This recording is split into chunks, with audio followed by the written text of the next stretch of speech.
A very good evening to all of you दोस्तों। स्वागत करते हैं आप सभी का अनअकैडमी बीपीएससी के इस प्लेटफॉर्म पे, जहां पे मैं जितेंद्र कुमार आपके लिए रोज शाम को 6 बजे ये मॉक टेस्ट लेकर आ रहा हूं, ताकि आपकी आने वाली आगामी परीक्षा 66 बीपीएससी की तैयारी में शुरू से ही हम आपके साथ जुड़ सके। दोस्तों, अगर आपने हमारा लर्निंग ऐप डाउनलोड नहीं किया है अनअकैडमी का, तो आप जल्दी से जाएं प्ले स्टोर पे, वहां से अनअकैडमी लर्निंग ऐप डाउनलोड कर लें।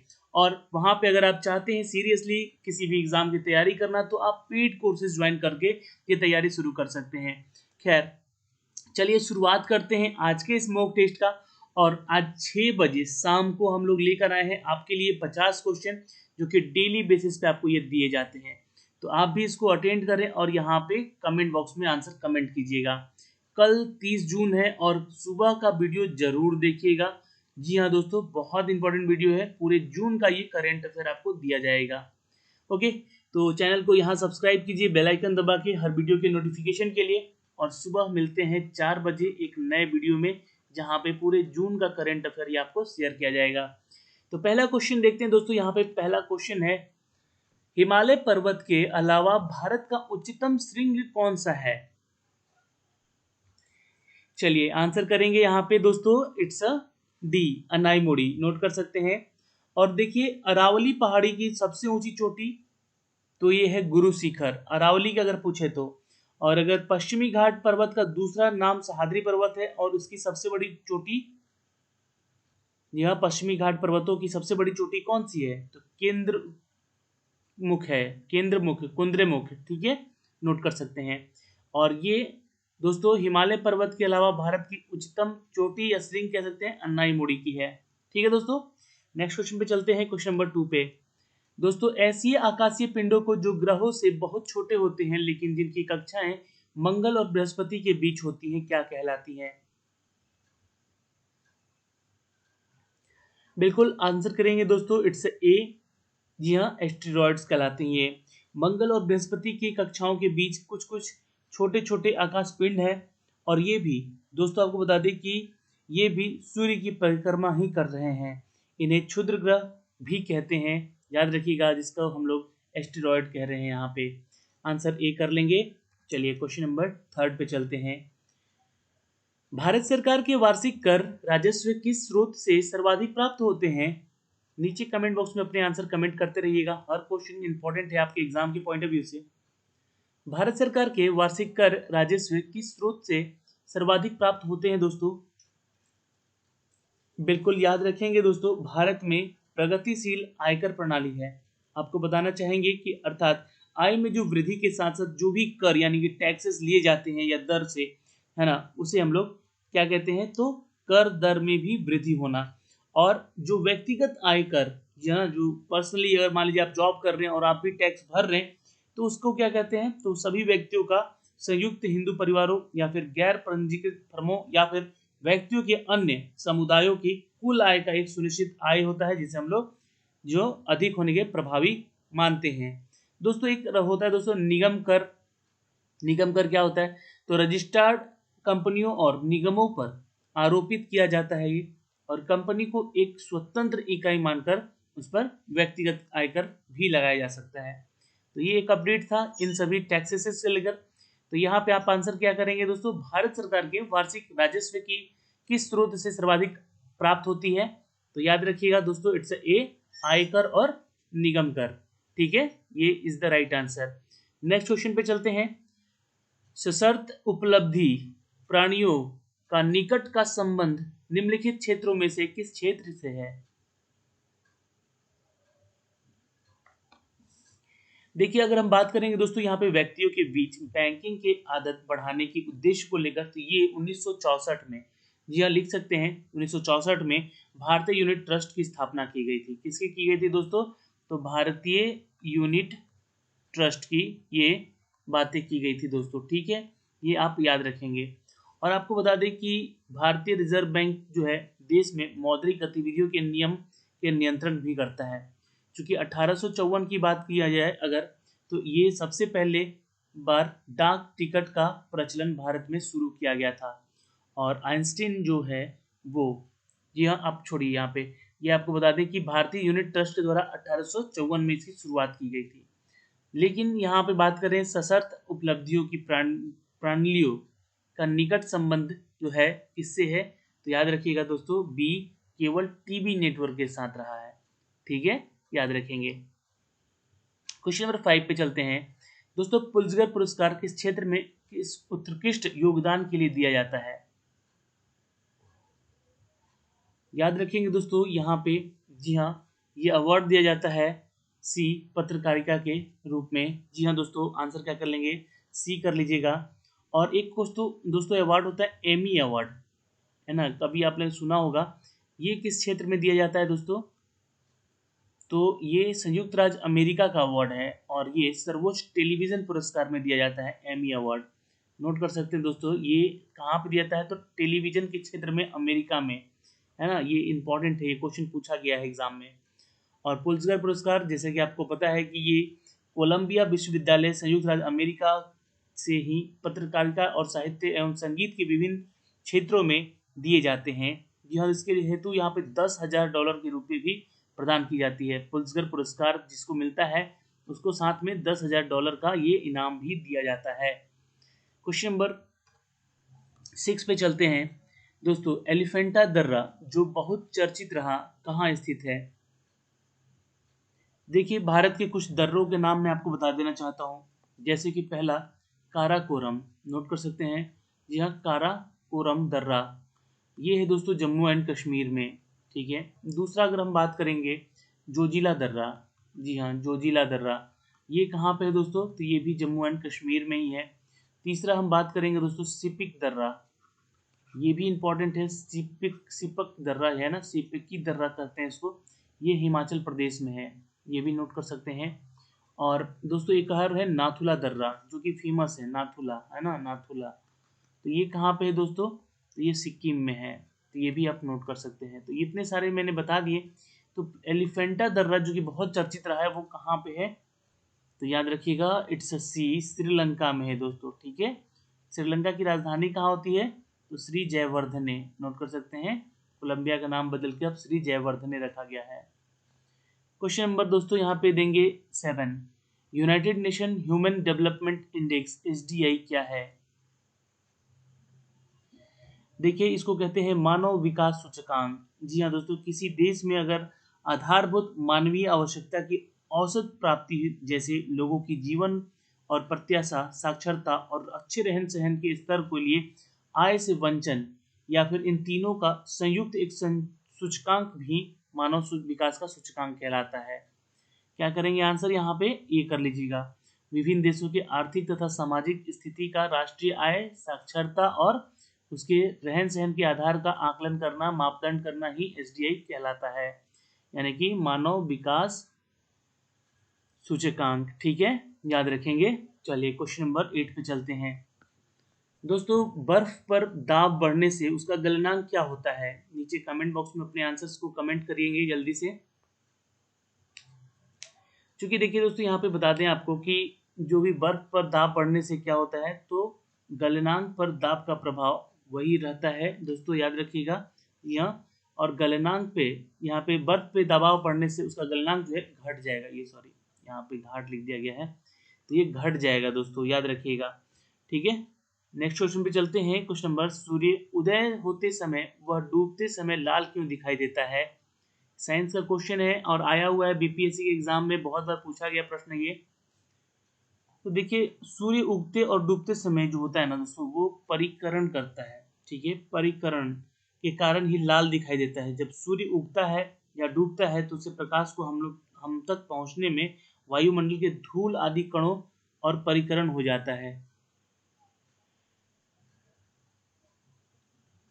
क्या हो जाता है दोस्तों, उसकी कणों से क्या होता है, परिकरण होता है। क्योंकि अन्य रंगों की तुलना में लाल रंग जो है प्रकाश का परिकरण कम होता है, इसलिए हमें वो अंत तक, यानी कि जो सूरज उगते समय और डूबते समय लाल प्रतीत होता है, दिखाई देता है। ठीक है दोस्तों, चलिए क्वेश्चन नंबर चलते हैं नेक्स्ट। घरों में विद्युत संयंत्र जोड़े जाते हैं। चलिए, किस तरह के संयंत्र जोड़े जाते हैं, मतलब जो कनेक्टिविटी दी जाती है इलेक्ट्रिसिटी की, वो किस तरह की होती है? अगर हम बात करेंगे दोस्तों घरों में दी जाने वाली विद्युत 220 वोल्ट की एसी से धारा प्रवाहित की जाए और इसी की आवृत्ति 50 हर्ट्ज होती है, अर्थात इसका मतलब होता है कि जो पोलैरिटी होता है किसी भी ध्रुवता कहते हैं उसको हिंदी में, तो प्रति सेकंड 100 बार बदल देती है। तो यह चक्र जो होता है दोस्तों धारा की ध्रुवता को 2 बार बदले तो घरों में दी जाने वाली इस धारा को मुख्यतः धारा मेन लाइन कहते हैं। ठीक है, तो ये कौन सा संयंत्र जोड़ा जाता है हमारे घरों में? याद रखिएगा समानांतर श्रेणी में जोड़ा जाता है। ठीक है, चलिए क्वेश्चन नंबर 11, लोहे में जंग लगना क्या है? तो बिल्कुल ये एक रासायनिक प्रक्रिया है, याद रखेंगे। और लोहे पर जंग लगने से लोहे का भार भी बढ़ जाता है और लोहे में अगर दोस्तों जंग लगने से बना पदार्थ फेरोसोफोरिक है, यानी कि फेरसोफोरिक है, ऑक्साइड है, तो यह भूरी तरह है ना, भूरा हो जाता है, एकदम पूरी तरह क्या हो जाता है, भूरा कलर का हो जाता है। चलिए क्वेश्चन नंबर 12 पे चलते हैं दोस्तों। फ़ारेनहाइट तथा सेल्सियस माप में किसकी तापमान पर पाठ्यांक समान होता है? चलिए आंसर करेंगे दोस्तों, फ़ारेनहाइट तथा सेल्सियस माप पर किस तापमान का पाठ्यांक समान होता है? याद रखिएगा इट्स D-40 डिग्री का, नोट कर सकते हैं दोस्तों यहाँ पे। चलिए नेक्स्ट क्वेश्चन पे चलते हैं, क्वेश्चन नंबर 13, ध्वनि की गति सर्वाधिक होती है? तो सबसे ज़्यादा दोस्तों ये होता है स्टील में, है ना, इस्पात में होता है सबसे ज़्यादा ये ध्वनि की सबसे तीव्र गति। और अगर ध्वनि की चाल की बात करें तो मीटर पर सेकेंड या फिर डिग्री सेल्सियस पर इसको, जी हाँ, इसको डिनोट करते हैं। ठीक है, चलिए ध्यान रखिएगा। नेक्स्ट क्वेश्चन पे चलते हैं, सोडियम को मिट्टी के तेल में क्यों रखा जाता है? देखिए मैं अगर बात करूं दोस्तों, आर्द्र हवा में सोडियम की सतह मिलन पड़ जाती है या मलिन पड़ जाती है, और क्योंकि उस पर जो सोडियम ऑक्साइड होता है N2O जिसको हम लोग कहते हैं, है ना, N2O कहते हैं, Na2O कहते हैं, Na2O सॉरी, Na2O कहते हैं इसको, जिसको हम लोग, तो उसकी सतह जम जाती है और सोडियम हाइड्रोक्साइड जो है वायु में उपस्थित CO2 से संयोग करके सोडियम कार्बोनेट बनाता है।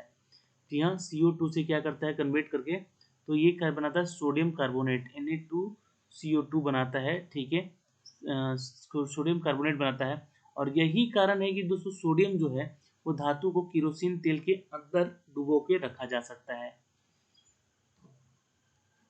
बिल्कुल ऑक्सीकरण होने लगता है ये।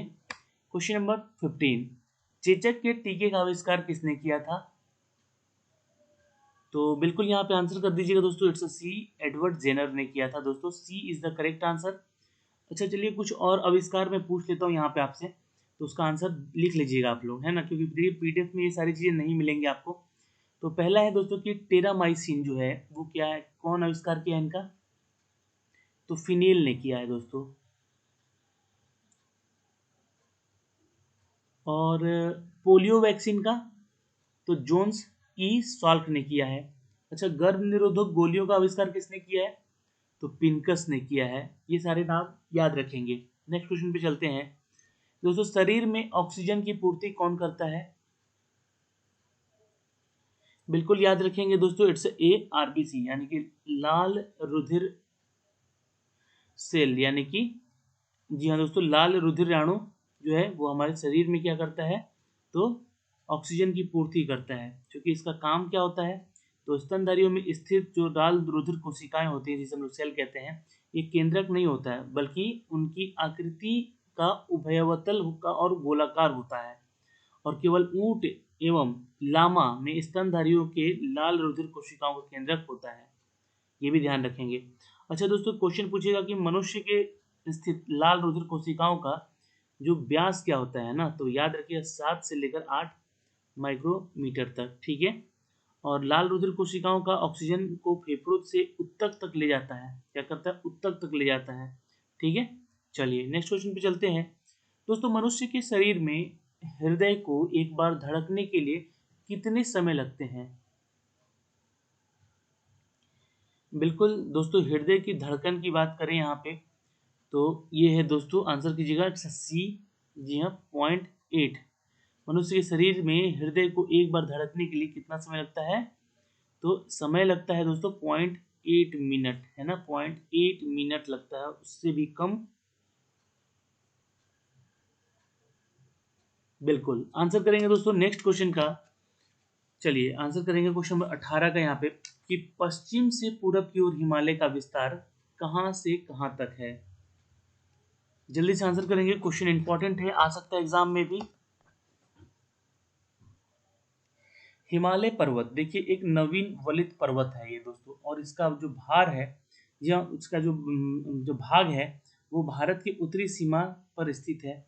और त्रिभुजाकार हिमालय जो कि उत्तर पश्चिम से दक्षिण पूरब की दिशा में लगभग 2500 किलोमीटर तक ये फैला हुआ है। ठीक है दोस्तों, तो ये सिंधु घाटी जो कि पूरब से लेकर पश्चिम तक यह क्षेत्र है, दिहांग घाटी तक का जहाँ तक ये फैला है। नेक्स्ट क्वेश्चन पे चलते हैं, क्वेश्चन नंबर 19। निम्नलिखित में से वह जानवर कौन सा है जो कि भारत से हाल ही में लुप्त हो गया है। बिल्कुल याद रखिएगा, इट्स अ बी, चीता। चलिए क्वेश्चन नंबर दोस्तों आपको बता दें कि भारत में वन्य जीवन के बारे में अगर देखा जाए तो सुरक्षा के लिए दो प्रकार के निवास स्थल बनाए गए हैं, और एक पशु विहार और एक राष्ट्रीय उद्यान। ठीक है, चलिए दोस्तों निम्नलिखित में से किस गैर संसद सदस्य को संसद को संबोधित करने का अधिकार है।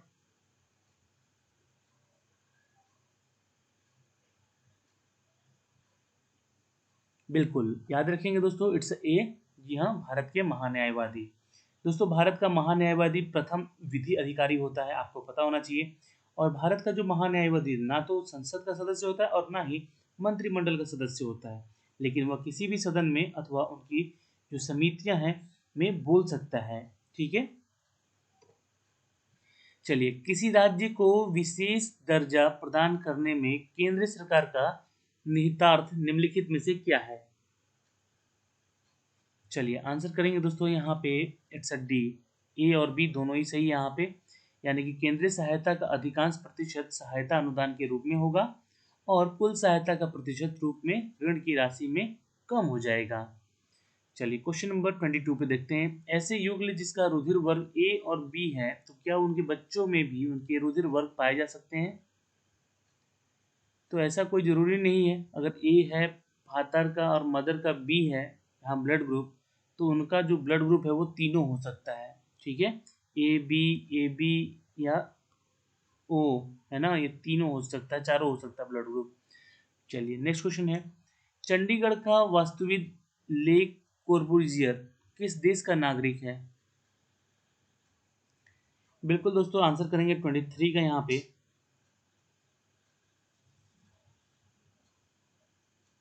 बिल्कुल आंसर हो जाएगा दोस्तों, इट्स अ डी, फ्रांस का है। ओके, चलिए नेक्स्ट क्वेश्चन पे चलते हैं, क्वेश्चन नंबर 24। निम्नलिखित में से कौन सा एक संक्रामक रोग नहीं है।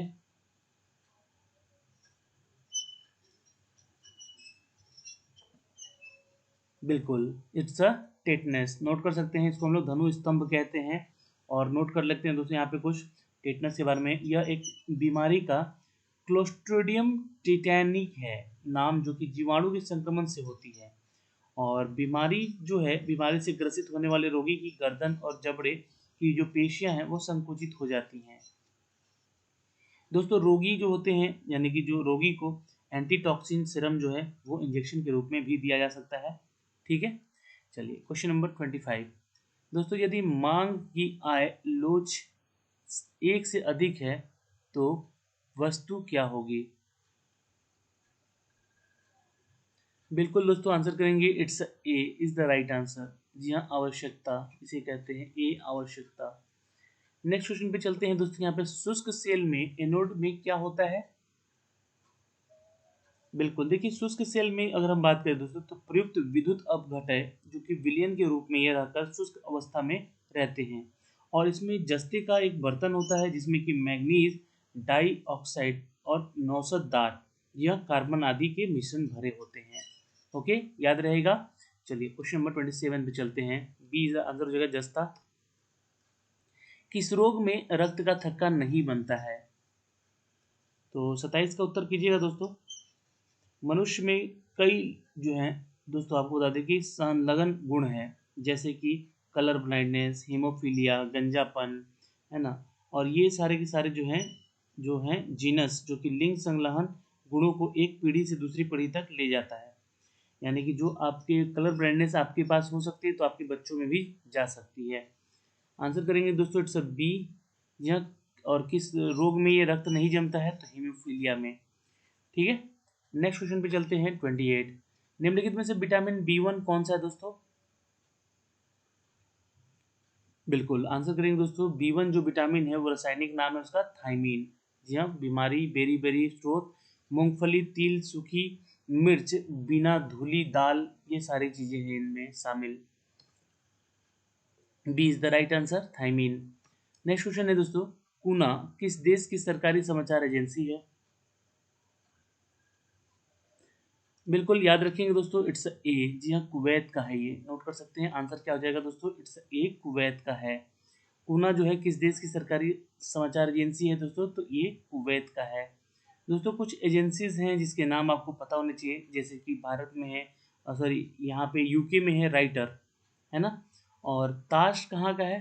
ताश, तो याद रखिएगा दोस्तों ये रशिया का है, ठीक है, रूस का है। और बरनामा, बरनामा कहाँ का है? तो यहाँ पे याद रखिएगा दोस्तों, जी हाँ, बरनामा है मलेशिया का। ओके, और अंसा, तो ये है इटली का। ओके, चलिए याद रखिएगा। नेक्स्ट क्वेश्चन पे चलते हैं दोस्तों, राज तरंगिणी में किस क्षेत्र में का इतिहास वर्णित है? राज तरंगिणी देखिए एक रचना है कलहण की, और कश्मीर पर शासन करने वाला शासन जो है वंश का कालक्रम इस प्रकार है। सर्वप्रथम अगर हम बात करें तो कोरकोट वंश, ठीक है, कारकोटर वंश, ठीक है, ये नाम याद रखिएगा। जी हाँ दोस्तों, कारकोटर वंश जो है। और सर्वप्रथम बात करें तो दोस्तों यहाँ पे इसका इतिहास यहाँ पे वर्णित भी किया गया था। तो राज तरंगिणी में किस क्षेत्र का इतिहास का वर्णन है? तो आंसर कर दीजिएगा दोस्तों, इट्स डी, कश्मीर का वर्णन है। Question number 31। चंद्रगुप्त मौर्य मौर्यकालीन सामाजिक और राजनीतिक जीवन एवं अन्य विषयों पर प्रमाणित रचना निम्नलिखित में से कौन सी है? बिल्कुल याद रखेंगे दोस्तों, इट्स बी। जी हाँ, इंडिका का। दोस्तों आपको बता दें कि इंडिका एक पुस्तक की रचना है जो कि मेगास्थनीज ने लिखी है। और मेगास्थनीज जो है सेल्यूकस निकेटर के राजदूत हैं। और राज तरंगिणी पुस्तक जो है वो कलहण के द्वारा लिखी गई थी। क्वेश्चन नंबर दोस्तों 32। 2020 क्रिकेट विश्व कप में पहला शतक लगाने वाला खिलाड़ी कौन है? बिल्कुल याद रखिएगा दोस्तों, इट्स ए क्रिस गेल, जो कि वेस्ट इंडीज का खिलाड़ी है। और 2020 क्रिकेट में पहला शतक लगाने वाला ये पहला खिलाड़ी अपने नाम किया है। भारत से बाहर पहला प्रवासी भारतीय दिवस कहाँ मनाया गया?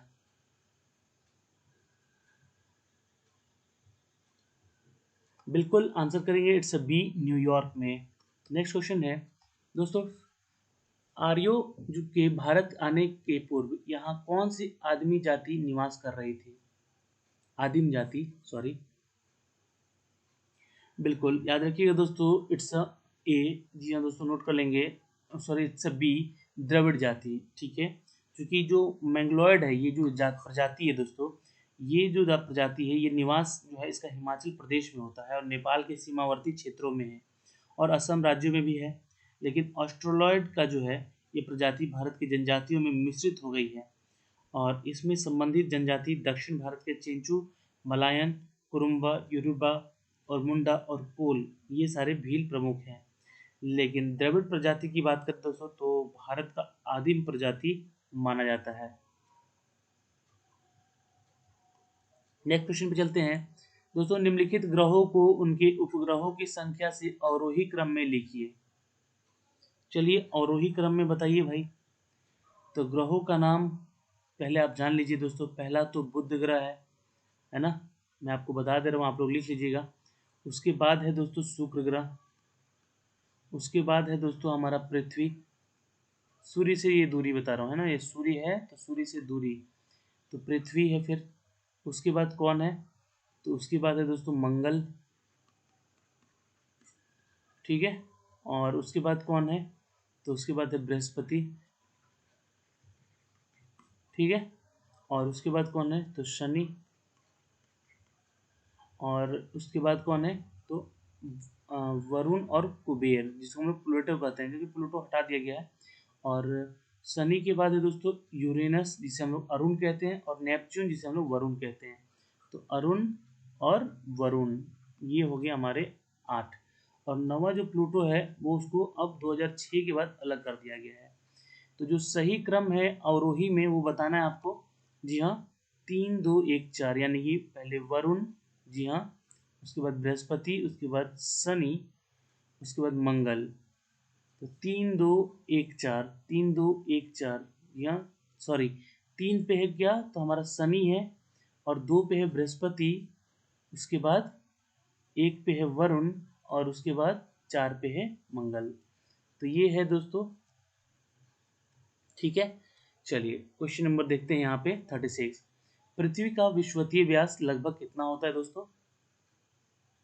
बिल्कुल याद रखेंगे, इट्स अ बी। जी हाँ दोस्तों, 12,750 किलोमीटर का व्यास है पृथ्वी का विषुवतीय व्यास। जी हाँ, नोट कर सकते हैं। और पृथ्वी की विषुवतीय विस्तार जो है दोस्तों करीब 12,756 किलोमीटर तक है, और उसका ध्रुवीय विस्तार तो 12,713 तक किलोमीटर तक का है। ठीक है दोस्तों, दो देशांतर के बीच जो समय का अंतर होता है वो 4 मिनट का होता है, याद रखिएगा, है ना। चलिए नेक्स्ट क्वेश्चन है दोस्तों, वृत्ताकार आकृति वाला जो यूएसएसआर द्वारा सर्वप्रथम छोड़ा गया भू उपग्रह कौन सा था? यूएसएसएसएआर, ठीक है, इसके द्वारा छोड़ा गया दोस्तों था वो, जी हाँ, स्पुतनिक। नोट कर सकते हैं दोस्तों, यहाँ पे क्वेश्चन नंबर 37 का आंसर क्या हो जाएगा, स्पुतनिक। ये 4 अक्टूबर 1957 को, जी हाँ, अंतरिक्ष में छोड़ा गया था दोस्तों। जिस समय जो भारत है वो अपनी नई आज़ादी का जश्न नहीं मना रहा था, और तब तक में रशिया ने एक अंतरिक्ष यात्रा भी करके आ गया था। दोस्तों नेक्स्ट क्वेश्चन पे चलते हैं। उपग्रह की कक्षीय अवधि समानुपाती होती है? बिल्कुल, पृथ्वी का मात्र एक ऐसा उपग्रह है जिसका नाम है चंद्रमा। जी हाँ दोस्तों, आंसर करेंगे दोस्तों, it's a R equal to 3/2 होता है। ठीक है, कक्षीय अवधि। Question number 39।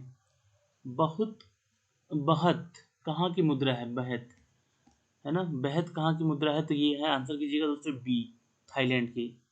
दोस्तों पाउंड कहाँ की मुद्रा है? पाउंड तो यूके का है पाउंड, है ना।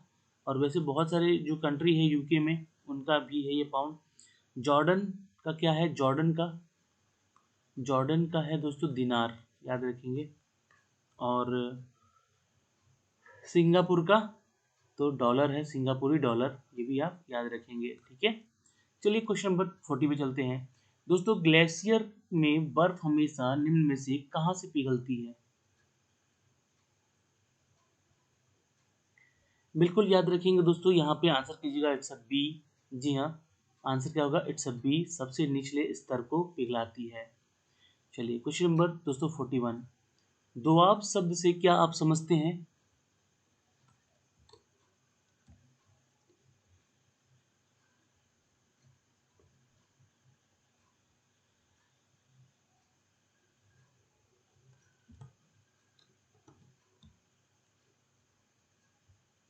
चलिए आंसर करेंगे दोस्तों, दोआब शब्द से आप क्या समझते हैं? तो आंसर करेंगे दोस्तों, इट्स अ सी। जी हाँ, दो विभिन्न नदी व्यवस्था जिसके बीच की भूमि को हम लोग क्या कहते हैं? दोआब कहते हैं। दोस्तों जितने भी क्वेश्चन यहाँ से दिए जा रहे हैं ये आपके बीपीएससी के पैटर्न से पूछे गए प्रश्न हैं, और यहाँ से ही एग्जाम में आपके क्वेश्चन बन सकते हैं प्रीलिम्स के। हर एक क्वेश्चन इंपॉर्टेंट है, हर एक अपडेटेड, क्योंकि ये जो है इसमें ज़्यादातर जो है वो करंट से भी जो क्वेश्चन दिए गए हैं वो आपको अपडेटेड दिए गए हैं, और जो हिस्ट्री से हैं ऐसे क्वेश्चन जो कि उस पैटर्न पे क्वेश्चन पूछे जाते हैं। चूँकि हिस्ट्री और ज्योग्राफी की बात करें तो दोस्तों अभी तक ऐसा कोई सब्जेक्ट नहीं है जिसमें कि हम लोग ने आपको बताया नहीं है ना। तो खासकर हिस्ट्री और ज्योग्राफी तो बहुत सारे ऐसे टॉपिक हैं जो कि पढ़ने योग्य हैं अलग से भी, वो पढ़िए और इसका वीडियो बनाइए बस। जी हाँ, याद रखिएगा, इसका नोट्स बनाना है आपको, और जो भी वीडियो आपको यहाँ से दिया जा रहा है, ठीक है, उसको पढ़ के जो वीडियो का नोट्स बनाना है आपको। तो ठीक है, चलते हैं क्वेश्चन नंबर 42 पे। वेदांतल पक्षी विहार अवस्थित है? बिल्कुल आंसर करेंगे दोस्तों, इट्स ए। जी हाँ, तमिलनाडु में, ए तमिलनाडु में स्थित है। नोट कर सकते हैं दोस्तों। चलिए दोस्तों, क्वेश्चन नंबर 42 का आंसर क्या करेंगे? ए, तमिलनाडु। और आपको बता दें कि जो नल सरोवर है वो कहाँ पे है? नल सरोवर, देखिए ये सारे पक्षी विहार जो है आपको याद रखने होंगे। अभयारण्य है ये, गुजरात में है दोस्तों, ठीक है। चलिए, और एक है चंद्रप्रभा अभयारण्य। चंद्रप्रभा अभयारण्य कहाँ पे है दोस्तों? तो ये है उत्तर प्रदेश में, ठीक है। चलिए याद रखेंगे दोस्तों। यहाँ पे एक है पालवाल, पलवल वन्य जीवन अभयारण्य, तो ये आंध्र प्रदेश में है ना, एपी में। क्वेश्चन नंबर दोस्तों देखेंगे 43। दोस्तों, राष्ट्रीय पर्यावरण अभियांत्रिक अनुसंधान संस्थान कहाँ पर स्थित है? देखिए, राष्ट्रीय अभियांत्रिक जो अनुसंधान है वो है आपका नागपुर में, ठीक है। लेकिन क्वेश्चन एक पूछा गया है कि राष्ट्रीय वनस्पति शोध संस्थान कहाँ पे है? तो याद रखिएगा दोस्तों, इट्स अ राष्ट्रीय वनस्पति शोध संस्थान है लखनऊ में, ठीक है। और राष्ट्रीय सोयाबीन अनुसंधान केंद्र कहाँ पे? राष्ट्रीय सोयाबीन अनुसंधान केंद्र है इंदौर में, ठीक है। चूंकि मध्य प्रदेश में सोयाबीन की खेती सबसे ज़्यादा होती है। और केंद्रीय पक्षी अनुसंधान कहाँ है? तो याद रखेंगे दोस्तों, इज्जत नगर में, ठीक है। और यहाँ पे केंद्रीय आम संस्थान कहाँ पे है? तो ये भी लखनऊ में है, याद रखेंगे। भारतीय किसान उर्वरक संस्थान, तो ये है दोस्तों नई दिल्ली में, ठीक है। क्वेश्चन तो बहुत है यहाँ से बनने के लिए, लेकिन आपको क्या करना है, इन सभी चीज़ों के तथ्यों को जोड़ के रखना है याद रखने के लिए। क्वेश्चन नंबर 44 पे चलते हैं दोस्तों। निम्नलिखित में से कौन सी गर्म धारा है? बिल्कुल याद रखिएगा दोस्तों, इट्स अ बी, ब्राजील की धारा जो है वो एक गर्म धारा है। अच्छा दोस्तों, एक है ठंडी जलधारा का प्रकृति। तो वेनेजुएला जो है ना, वेनेजुएला, वो दोस्तों क्या है, तो ठंडी जलधारा है ना, वेनेजुएला। तो ये क्या है, ठंडी ठंडी जलधारा है दोस्तों, ठीक है, ठंडी है, ओके। और मोजाम्बिक का जलधारा, मोजाम्बिक, ठीक है, तो ये भी आपका एक क्या है, तो गर्म और अस्थाई है ये, ठीक है, याद रखिए, गर्म और अस्थाई है ये। चलिए नेक्स्ट क्वेश्चन पे चलते हैं, क्वेश्चन नंबर 45। दोस्तों, लियोस किस प्रकार की मिट्टी है? लियोस जो है दोस्तों, पवन धूल कणों को उड़ाकर किसी दूसरे स्थान पर निक्षेपित कर देता है, जिसके कारण सूक्ष्म कणों का जो विस्तार क्षेत्र है वह इसमें जमाव के रूप में बन जाता है। और आपको बता दें कि इस लोयस को, इसे हम लोग लोयस कहते हैं, जो भी जमता है उसे हम लोग लोयस कहते हैं, ठीक है। आंसर यहाँ पे कीजिएगा, पवन निक्षेपित होता है ये लोयस जो है ना, मिट्टी होता है, पवन निक्षेपित होता है ये। Question number 46। निम्नलिखित में से किस अधिनियम के द्वारा भारत में सांप्रदायिक निर्वाचन मंडल लागू किया गया है? तो देखिए, अगर बात करेंगे दोस्तों इंडियन काउंसिल एक्ट की, जो कि 1909 में बनाया गया, इसमें बोला गया मुसलमानों के लिए पृथक निर्वाचन क्षेत्र बनाए जाएंगे, ठीक है। तो आंसर क्या करेंगे यहाँ पे, ए, 1909 में। चूंकि देखिए, केंद्रीय विधान परिषद जो है वो सदस्यों की संख्या 10 से बढ़ाकर 60 कर दी गई थी, 10 से बढ़ाकर 60 कर दी गई थी इसमें। और केंद्रीय विधान परिषद में सरकारी सदस्यों की संख्या जो ये प्रांतीय विधान परिषद में सरकारी जो है गैर सरकारी सदस्यों की जनसंख्या में बहुमत लाकर यहाँ पे वृद्धि करेगी, ठीक है। तो आंसर क्या कर लेंगे, ए, 1909 में ये हुआ था दोस्तों, ठीक है। Question number 47। दोस्तों, वित्तीय उत्तरदायित्व अधिनियम का उद्देश्य निम्नलिखित में से कौन सा है, किसके अनुसार होना चाहिए? बिल्कुल आंसर करेंगे दोस्तों, इट्स अ सी, जी हाँ, राज्य सरकारों द्वारा केंद्रीय योजनाओं के क्रियान्वयन के प्रति उत्तरदायी बनना।